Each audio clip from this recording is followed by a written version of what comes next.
Legenda Nyi Bloro menjadi Panglima Tinggi Nyi Roro Kidul.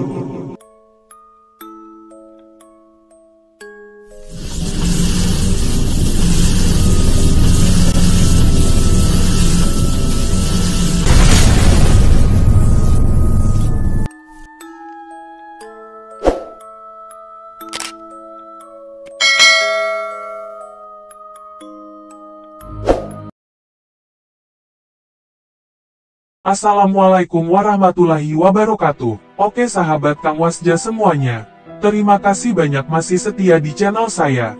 Kali ini saya upload video cerita di asal-usul Nyi Blorong, serta legenda keterkaitannya dengan penguasa Laut Selatan Nyi Roro Kidul. Yuk, untuk lebih jelasnya silahkan tonton videonya sampai selesai. Selamat menonton.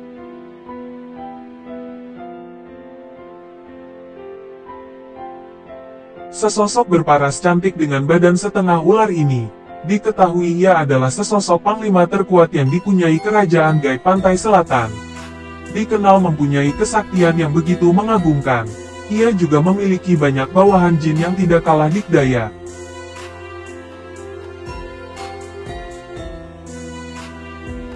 Nyi Blorong adalah sejatinya putri pertama Dewi Rangkita yang bernama Nyimas Dewi Anggatri. Nyimas Dewi Rangkita sendiri adalah cucu dari Raja Caringin Kurung yang bernama Prabu Jaya Cakra. Nyi Blorong alias Nyimas Dewi Anggatri dulunya itu seorang gadis yang cantik jelita, tetapi lantaran dibesarkan di lingkungan keraton yang serba berkecukupan, ia tumbuh menjadi wanita yang angkuh dan jahat. Lantaran kejahatannya itu, ia diusir dari keraton kakeknya itu. Ia lalu mengasingkan diri di Rimba Selatan serta dimulailah asal-usul Nyi Blorong.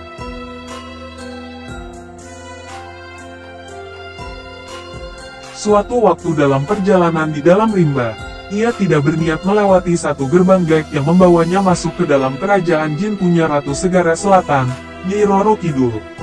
Tahu bila ada manusia yang masuk ke dalam kerajaannya, prajurit kerajaan lalu menangkap Nyimas Dewi Anggatri, serta membawanya ke hadapan sang ratu.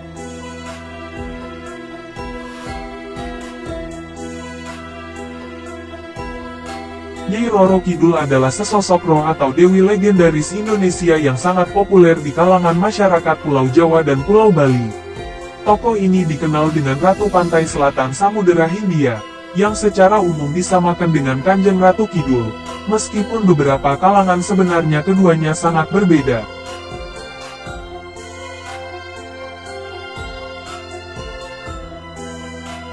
Dalam mitologi Jawa, Kanjeng Ratu Kidul merupakan ciptaan dari Dewa Kaping Telu, yang mengisi alam kehidupan sebagai Dewi Padi, Dewi Sri dan Dewi Alam yang lain.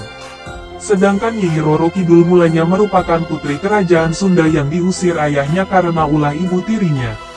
Dalam perkembangannya, masyarakat cenderung menyamakan Nyi Roro Kidul dengan Kanjeng Ratu Kidul.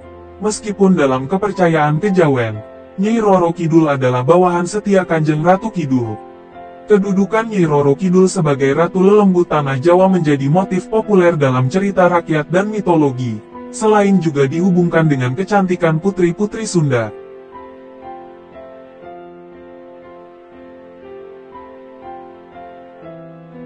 Nyi Roro Kidul terkadang digambarkan berwujud putri duyung dengan tubuh bagian bawah berwujud seekor ular atau ikan.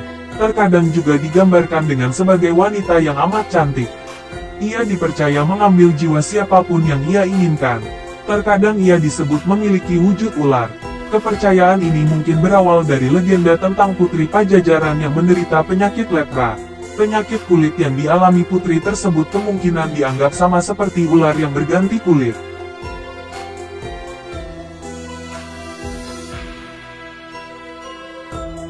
Nyi Roro Kidul dengan Sunan Kalijaga serta Panembahan Senopati. Konon, beberapa spiritual menyebutkan bahwa Sunan Kalijaga memiliki hubungan mendalam dengan Nyai Roro Kidul karena aspek yang sama, yaitu air. Dalam bahasa Jawa Kali memiliki arti sungai. Panembahan Senopati tahun 1584 sampai tahun 1601. Pendiri ekspansi Imperial Mataram, mencari dukungan dari Dewi Samudra Selatan, Kanjeng Ratu Kidul dan Nyi Roro Kidul di Pemancinang Selatan Jawa. untuk menjadi pelindung khusus keluarga bangsawan Mataram. Ketergantungan Senopati kepada Sunan Kalijaga dan Nyai Roro Kidul menurut catatan sejarah mencerminkan ambivalen dinasti Mataram terhadap Islam dan kepercayaan asli Jawa.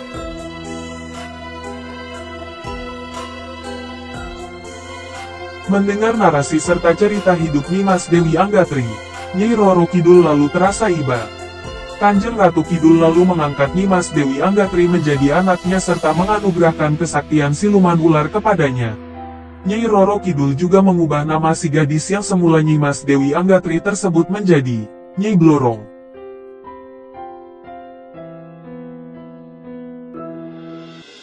Pada awalnya, Nyai Blorong cuma dikira sebagai gadis umum, tetapi lantaran kekepiawaiannya dalam memimpin, berperang, serta dengan kesaktian ularnya, Nyai Roro Kidul lalu memberikan keyakinan kepadanya untuk menjadi pemimpin batalion dalam unit prajurit yang dipunyai kerajaan. Bersama dengan kesuksesannya dalam memimpin, Nyai Blorong secara bertahap lalu diakui jadi panglima paling tinggi pertahanan keraton kerajaan Pantai Selatan.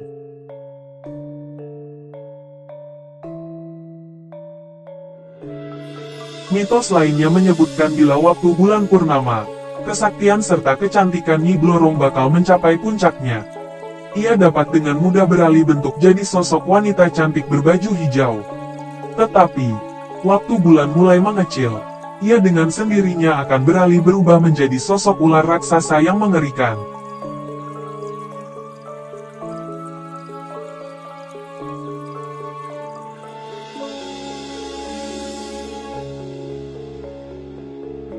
Kisah legenda Nyai Blorong menurut kepercayaan keyakinan orang-orang Jawa, Nyai Blorong adalah bawahannya Nyai Roro Kidul yang terkecuali jadi panglima tertinggi, juga mempunyai pekerjaan untuk menyesatkan manusia. Penyesatan yang mereka kerjakan yaitu dengan memberi pesugihan atau kekayaan dengan jalan yang sesat. Untuk manusia yang terbawa nafsu, pesugihan Nyai Blorong ini pasti bakal begitu mengundang selera. Dalam pesugihannya itu, Nyai Blorong senantiasa akan datang ke tempat orang yang memujanya. Ia lalu memohon si empunya yang punya tempat tinggal untuk terkait tubuh dengannya di kamar spesial. Dalam kamar itu, si empunya yang punya tempat tinggal akan bakal lihat Nyai Blorong berupa sesosok gadis cantik. Tetapi bila ada yang ngintip, mereka akan melihat si empunya tempat tinggal sedang berkait tubuh dengan ular raksasa.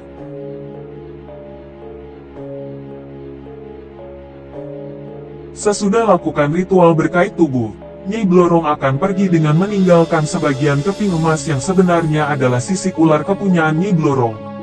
Sebagai ubah dari kekayaan yang diperolehnya dengan gampang, si empunya tempat tinggal mempunyai keharusan untuk memberi tumbal anggota keluarganya. Seorang yang ditunjuk jadi tumbal bakal mati dengan penyebabnya yang ada-ada saja.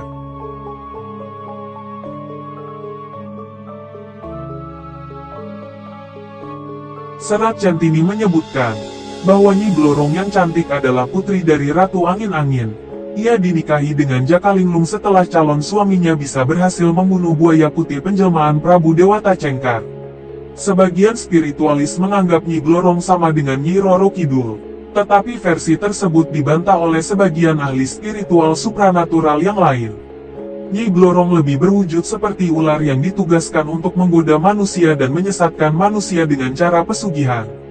Hal itu yang beda dengan Ratu Kidul yang berwatak baik hati.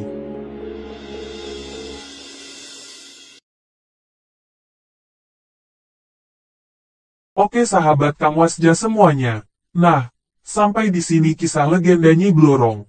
Cerita tersebut sepintas mengenai asal-usul Nyai Blorong, beserta legenda pesugihannya yang mendunia. Oke sahabat semuanya, terima kasih sudah menonton videonya sampai selesai. Mohon maaf atas segala kekurangannya. Jangan lupa like, share, komen, dan subscribe bagi yang belum subscribe-nya ya sahabat semuanya. Terima kasih. Yuk, assalamualaikum warahmatullahi wabarakatuh.